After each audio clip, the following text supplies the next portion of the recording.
എയർടെലും ജിയോയും ഒക്കെ പ്രൈസ് നല്ല രീതിക്ക് കൂട്ടിയിരിക്കുകയാണ്. സോ എന്താണ് കൂട്ടിയിരിക്കുന്നത്, എത്രയാണ് കൂട്ടിയിരിക്കുന്നത്, എന്ത് നമുക്കിപ്പോൾ ചെയ്യാൻ പറ്റും, എന്തുകൊണ്ടാണ് ഇങ്ങനെ കൂട്ടിയിരിക്കുന്നത്, എല്ലാ കാര്യങ്ങളും നോക്കാം. ഇന്നൊരു ടെക്നോളജി വാർത്തകളാണ്. ഇത് മാത്രമല്ല കൂടുതൽ വാർത്തകളുണ്ട്. എല്ലാവരും കാണുക, അഭിപ്രായങ്ങൾ ഷെയർ ചെയ്യുക. പിന്നെ ടെക് ന്യൂസിന് ഒരു നമ്പർ ഇടണം എന്നുള്ള അഭിപ്രായം ചില സുഹൃത്തുക്കൾ കമന്റ് ചെയ്ത് കണ്ടു.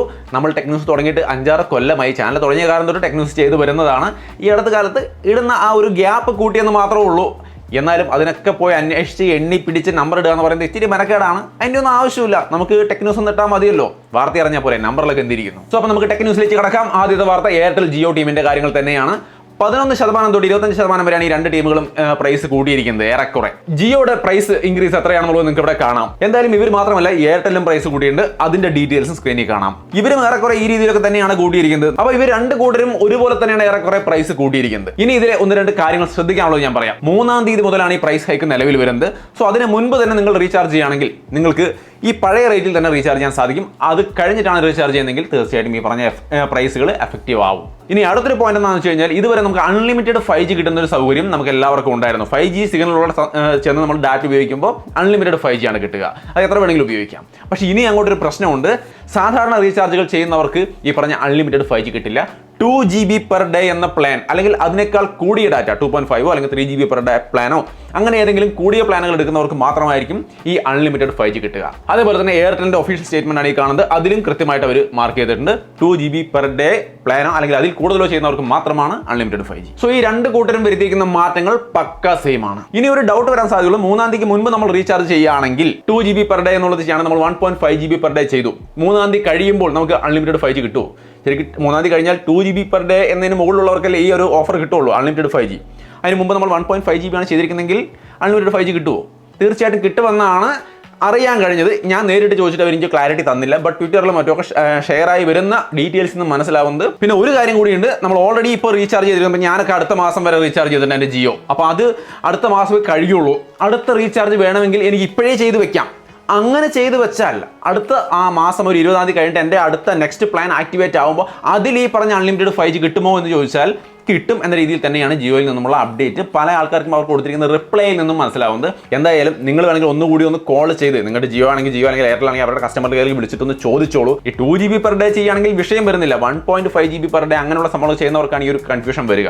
സോ ഒന്ന് കൺഫേം ചെയ്തോളൂ. ഇനി എന്തുകൊണ്ടാണ് ഇത് ഇങ്ങനെ പ്രൈസ് കൂടുന്നതെന്ന് ചോദിച്ചു കഴിഞ്ഞാൽ നിങ്ങൾ എന്താണ് ചിന്തിക്കുന്നത്? നിങ്ങളുടെ അഭിപ്രായം കമന്റായിട്ട് ഷെയർ ചെയ്യുക. ഇവർ മോണോപ്പൊളി ആയതുകൊണ്ട് ഇവർ അടിപൊളിയായിട്ട് തോന്നിയ പോലെ പ്രൈസ് കൂടുന്നതായിട്ട് നിങ്ങൾക്ക് തോന്നിയോ? അതോ കാലാനുസൃതമായ എല്ലാ സാധനങ്ങൾക്കും വരുന്ന ഒരു പ്രൈസ് ഹൈക്ക് പോലെയാണ് ഇതും വന്നിരിക്കുന്നത് എന്നാണോ നിങ്ങൾക്ക് തോന്നുന്നത്? നിങ്ങളുടെ അഭിപ്രായങ്ങൾ തീർച്ചയായിട്ടും കമന്റായിട്ട് ഷെയർ ചെയ്യും. ഇനി രണ്ടാമത്തെ ഇൻട്രസ്റ്റിംഗ് ആയ ഒരു ടെക് ന്യൂസ്. ഫോണുകൾ ഇഷ്ടപ്പെടുന്ന ആൾക്കാരെ സംബന്ധിച്ച് പ്രധാനപ്പെട്ട ഒരു കാര്യം, 6100 mAh ബാറ്ററിയും 100 വാട്ടിന്റെ ഫാസ്റ്റ് ചാർജിങ്ങുമായിട്ട് ഒരു ഫോൺ ചൈനയിൽ ലോഞ്ച് ചെയ്തിരിക്കുകയാണ്.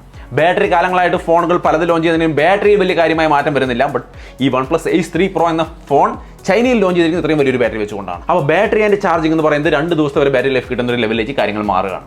ഈ ഫോൺ ഇന്ത്യയിൽ OnePlus 12T എന്ന പേരിൽ വരാനും സാധ്യതയുണ്ട്. ഇതിന്റെ പ്രധാനപ്പെട്ട സ്പെക്കൊക്കെ നിങ്ങൾക്ക് ഇവിടെ സ്ക്രീനിൽ കാണാം. ഇനി ഇന്ത്യയിൽ ബഡ്ജറ്റ് റേഞ്ചിൽ ഒരു ഫോൺ ഇറങ്ങിയിട്ടുണ്ട്. 10 രൂപ റേഞ്ചിൽ. അതായത് വിവോയുടെ T3 Lite എന്ന ഫോണാണ്.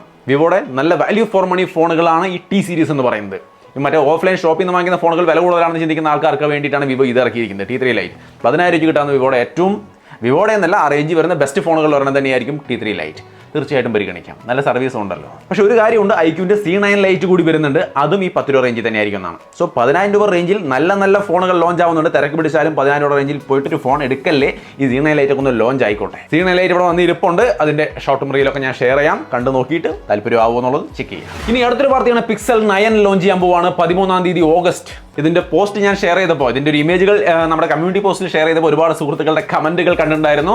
ഇത് ഐഫോണിൽ ചെറിയ മാറ്റങ്ങൾ വരുത്തിയ പോലുള്ള ഒരു ഡിസൈൻ ആയിട്ടുണ്ടല്ലോ എന്നുള്ളൊരു കമന്റുകൾ ഒരുപാട് കണ്ടു. കത്തിരുന്ന് കാണാം. Pixel 9, 9 Pro, 9 Pro XL അങ്ങനെ 3 ഫോൺ വരെ നടക്കുന്നത്. ഈ എക്സലിൽ വേരിയബിൾ ആപ്പച്ചറുള്ള ക്യാമറ സെറ്റപ്പ് ഒക്കെയാണ് ഉണ്ടാവുക പറയുന്നത്. ഗംഭീര ക്വാളിറ്റി കിട്ടുമെന്നൊക്കെ പറയപ്പെടുന്നു. വരട്ടെ, വന്നിട്ട് നോക്കാം നമുക്ക് എങ്ങനെ ഉണ്ടാവും എന്നുള്ള കാര്യം. ഇനി അടുത്തൊരു പ്രധാനപ്പെട്ട ലോഞ്ചാണ് സാംസങ്ങിന്റെ Galaxy fold.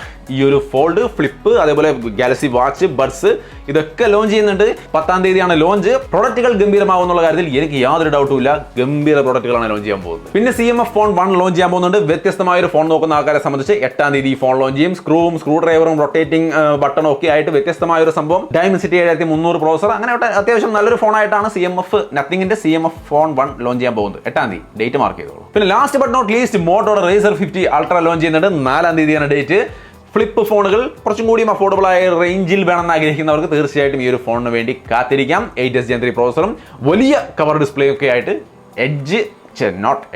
Motto razor 50 ultra എന്ന ഫോൺ ലോഞ്ച് ചെയ്യുന്നുണ്ട്. സോ അത്രയുമാണ് ഇന്നത്തെ ടെക് ന്യൂസ്. കൂടുതൽ ടെക്നോളജി വാർത്തകളും മറ്റുമൊക്കെ ആയിട്ട് നമുക്ക് മറ്റൊരു വീഡിയോയിൽ കണ്ടുമുട്ടാം. വീഡിയോ ഇഷ്ടപ്പെട്ടാൽ ലൈക്ക് ചെയ്യാനും ഷെയർ ചെയ്യാനും മറക്കണ്ട. വീണ്ടും ഒരു വീഡിയോയിൽ കാണാം.